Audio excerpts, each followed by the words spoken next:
កុំឆាប់ចុះចាញ់អញ្ចឹងក្នុងដំណោះស្រាយបើសិនជាយើងគិតថាវាមានផ្លូវចូលយើងក៏អាចមានផ្លូវចេញដែរអញ្ចឹងយើងកុំឆាប់ចុះចាញ់វាអញ្ចឹងនៅពេលដែលយើងមានបញ្ហា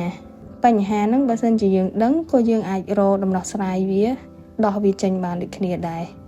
បើសិនជាយើងអត់ដឹងថាដំណោះស្រាយយើងត្រូវដោះស្រាយមិនទេអញ្ចឹងយើងមានដឹងទេថាបញ្ហាហ្នឹងមកដោយរបៀបណាអញ្ចឹងនៅក្នុងគំនិតពិចារណាគេបាននិយាយថា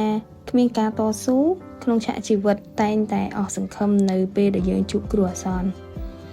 ហើយសម្រាប់មនុស្សដែលមានការតស៊ូក្នុងឆាកជីវិតគឺគេតែងតែរកដំណោះស្រាយនៅពេលជួបគ្រោះអាសន្នធ្វើដូចជាខ្លួនកំពុងស្ថិតនៅកណ្ដាលព្យុះនៅពេលដែលមានខ្យល់ព្យុះកើតឡើងមិនថាព្យុះធម្មតាឬក៏ព្យុះខ្លាំងទេបរិយាកាសដែលស្ថិតនៅជុំវិញវាតែងតែរមែងមានពោពេញទៅដោយភាពច្របូកច្របល់និងភាពវឹកវរប៉ុន្តែនៅផ្នែកកណ្ដាលនៃព្យុះនោះបែរជាមានភាពស្ងប់ស្ងាត់ទៅវិញងាកមកកាន់ឆាកជីវិតរបស់យើងម្នាក់វិញអញ្ចឹងយើងក៏អាចចាត់ទុកថាខ្លួនយើងដែលកំពុងស្ថិតនៅកណ្ដាលព្យុះអញ្ចឹងដែរ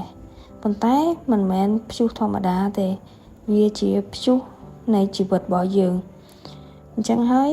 យើងម្នាក់ត្រូវចាំបាច់មានគោលបំណងឬក៏គោលដៅមួយឲ្យច្បាស់លាស់និងអនុវត្តការគិត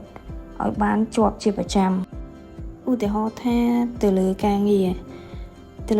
រដែលយើងកំពុងស្ថិតនៅក្នុងស្ថានភាពវឹកវរជាអាចប្រាប់ខ្លួនយើងថាយើងនឹងប្រើស្ថានភាពមួយនេះដើម្បីរក្សានូវភាពស្ងៀមស្ងាត់ហើយយើងត្រូវបដិញ្ញាចិត្តថាធ្វើវាឲ្យបាននិងធ្វើជាមនុស្សម្នាក់ដែលរក្សាឲ្យបាននៅអារម្មណ៍ស្ងៀមស្ងាត់និងនៅកណ្ដាលភាពវឹកវរឬក៏ភាពតានតឹងណាមួយធ្វើខ្លួនជាមនុស្សដែលខ្វះជានិច្ចកែវដែលមានទឹកពេញយើងមិនអាចបន្ថែមទឹកចូលទៅបានទៀតទេ